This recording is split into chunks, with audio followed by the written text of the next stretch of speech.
네, 반갑습니다. 헵시바입니다. 제가 오늘은요, 우리 잠언구절을 바탕으로 해서 성경적으로 건강한 여성, 그리고 성경적으로 건강한 남성에 대한 이야기를 해드리려고 합니다. 이제 여자와 남자가 이제 결혼을 했어요. 그래서 유부남, 유부녀가 됐는데 서로 이제 절대 못 봐주는 것들이 있어요. 뭐냐면, 남자가 근면하지 않는 거, 그래서 남자가 일을 열심히 하지 않는 거, 그래서 막 띵가띵가 노는 거, 그런 부분을 보통 아줌마들이 그렇게 하면 정말 못 봐줍니다. 아빠가 그렇게 하고 있으면은 정말 못 봐주는 거고, 그리고 유덕한 여자는 존영을 얻는다 했잖아요. 근데 여자가 결혼을 했어요. 결혼을 했는데 계속 그냥 남하고 비교하면서 막 다른 집하고 우리 집 비교하면서 우리 집은 왜 이 모양 이 꼴이냐라고 하면서 이제 덕이 없는 거예요. 그리고 나보다 조금 못한 사람 보면은 바로 이렇게 무시하고 멸시하고 이렇게 어떤 사람을 봤을 때 저 사람 참 덕이 없다, 이해심이 없다, 겸손하지 못하다라고 생각이 되시는 분들 있잖아요. 그런 사람들이 이제 유덕하지 못한 여자라고 볼 수 있습니다. 그래서 남편 입장에서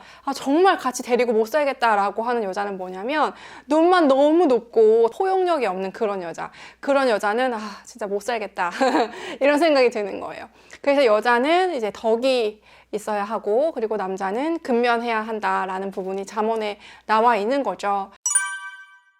우리 여자분들 중에 마음이 굉장히 많이 꼬여있고 굽어 계시는 분들이 있다면 이런 분들을 굉장히 조심해야 돼요. 왜냐하면 겉으로는 막 살랑살랑 맞춰주는 것 같아도 내 속 의도를 드러내지 않고 들키지 않기 위해서 막 겉으로는 막 이렇게 좋은 말 해줘도 속과 겉이 완전히 반대를 가리키고 있는 그런 경우가 있다는 거죠. 저는 이제 크리스찬의 최고 능력은 진실이라고 생각하거든요. 내 마음과 내 행실이 일치되는 그 진실의 값이 가장 맞아 떨어지는 그 지점이 크리스찬의 능력이 나타난다고 저는 생각을 해요. 그래서 우리가 이제 거룩해야 된다 이런 것도 너무 좋지만 거룩을 이제 실천하지 못하는 지점에 있어서 하나님께 정직하게 나아가게 된다면 회개하게 되겠죠. 그런데 우리가 거룩을 실천한다고 하지만 속은 아니야. 근데 내가 겉으로만 거룩한 척해. 이러면은 진실과 어긋나게 되는 마음이 굽은 사람이 되는 거잖아요. 그래서 우리가 이제 뭐 남자든 여자든 마찬가지로 진실을 추구하는 것이 우리 크리스찬에게 굉장히 중요한 것 같고, 그렇게 진실되고 정직하게 나아갔을 때 우리 안에 어떤 추악한 죄악이 있더라도 하나님 앞에서 희망이 있는 거죠. 왜냐면 그렇게 정직하게 고백하면 여호와께서 사랑해 주시기 때문에 그런 거죠.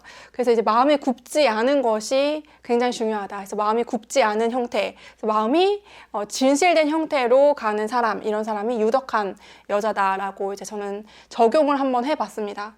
그리고 이제 근면한 남자에서 나오는 게 여기 보시면은 타인을 위하여 보증이 되는 자는 손해를 당한다라는 말씀이 있어요. 이 보증을 서주는 거 하지 말라 이런 얘기 들어보셨죠? 그래서 크리스찬들은 보증 쓰지 않는다 이런 건데 이게 뭐냐면 근면한 남자와 저는 관련이 있다는 생각이 들었거든요. 보세요. 우리 형제가 성품이 너무 좋은 거예요. 그래서 너무 이렇게 온유하고 다른 사람 잘 챙기고 교회 봉사도 너무 많이 해요. 근데 근면하지 않고 다른 사람을 위해서 보증이 되어버리는 거예요. 이게 뭐냐면 사실은 선한 것인 것처럼 보이지만 하나님이 보실 때 선한 것이 아니고 손해를 보는 삶을 살고 있다는 거죠. 아니요, 근데 헵시바님, 크리스찬은 손해를 보는 삶, 기버의 삶을 살아야 되는 거 아닙니까? 라고 생각을 하실 수 있지만 하나님이 말씀해 주시는 요 부분에서의 지혜는 뭐냐면 우리가 신중한 분별력을 가지고 규모 있는 생활을 해서 내가 가지고 있는 부분에 있어서 하나님이 맡겨주신 청지기 정신으로 임해야 된다는 거예요.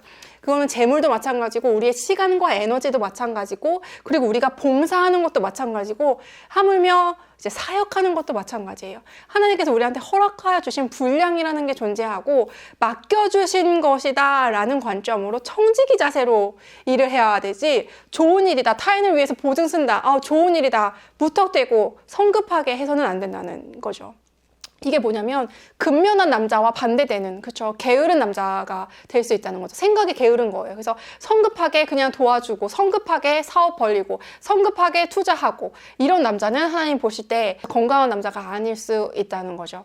그래서 우리가 좋은 일을 할 때도 하나님 앞에서 지혜를 구하면서 신중한 분별력을 구하면서 하나님, 이게 지금 내가 할 일이 맞습니까? 그리고 이것이 내가 내 선에서 내 한계에서 넘치지 않는 일입니까? 이렇게 기도하면서 하나님과 함께 동행하면서 선한 사업도 해야 하는 거지, 하나님이 하지 말라고 하는 것까지 도와주거나 하면은 결국에는 내가 손해를 보고, 내가 손해를 보면서 하나님 왜 나한테 이런 일을 시켜가지고 이렇게 좋은 일 하라면서요, 이렇게 하나님 원망하게 되는 이런 악순환이 일어난다는 거죠.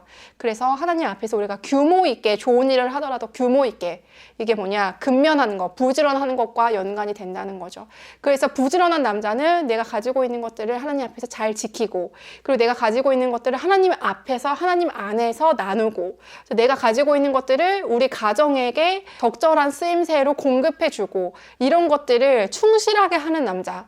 네, 그리고 마지막은 뭐냐면, 아름다운 여인이 삼가지 아니하는 것은 돼지 코에 금고리 같다라는 표현이 있어요.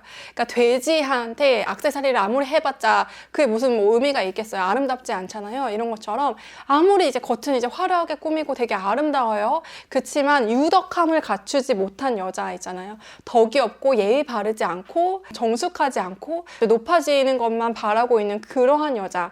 그래서 다른 사람들한테 덕이 되지 않고 유익이 되지 않고 선한 것이 흘려보내지지 않는 여자, 이런 여자들은 아무리 아름다워봤자 돼지 코에 금고리 찬 것과 똑같은, 그렇게 어울리지 않는 모습이라는 거죠. 그래서 이제 자매의 어떻게 보면은 겉모습에 어떤 면에서는 이제 너무 속으면 안 된다라는 지점도 있을 것 같아요. 그래서 우리가 유덕한 여자, 근면한 남자가 되기 위해서 나는 어떤 부분을 조금 더 수정하면 좋을까, 나는 어떤 부분을 조금 더 하나님 앞에 가져가면 좋을까를 한번 점검해 보시면 너무 좋을 것 같습니다.